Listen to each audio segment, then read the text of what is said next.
के तपाईको प्रार्थनाको उत्तर आएको छैन? लामो समयसम्म तपाईले प्रार्थना गरिराख्नु भएको छ तर कुनै परिवर्तन आएको छैन। सुन्नुहोस्, यो तपाईको मात्र समस्या होइन, यो धेरै विश्वासीहरुमा एउटा साझा समस्या हो। आज म तपाईलाई बताउन चाहन्छु किन तपाईको जीवनमा परमेश्वरको उत्तरहरू नआएको, किन तपाईको प्रार्थनाको उत्तरहरू नआएको।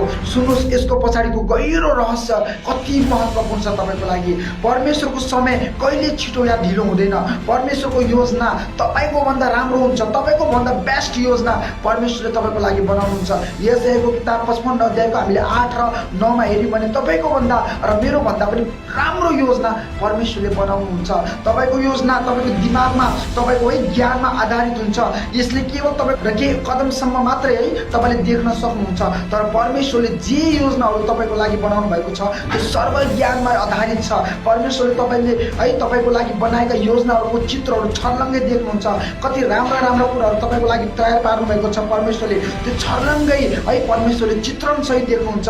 अनि हामीले बनाएका योजनाहरू कतिसम्म हामीलाई खुसी बनाउनको लागि, हाम्रो आफ्नै इच्छाको लागि, हामीलाई सुविधा दिनको लागि हुन्छ। तर परमेश्वरले बनाएको योजना जो तपाईको लागि बनाउनुहुन्छ, उहाँले हो ढिला होला तर त्यो योजनाले तपाईको चरित्रलाई निर्माण गर्छ। त्यो परमेश्वरको योजनाले तपाईको भलाइ ल्याउँछ तपाईको जीवनमा। परमेश्वरको योजनाले तपाईको जीवनलाई परिपक्वतिर लैजान्छ।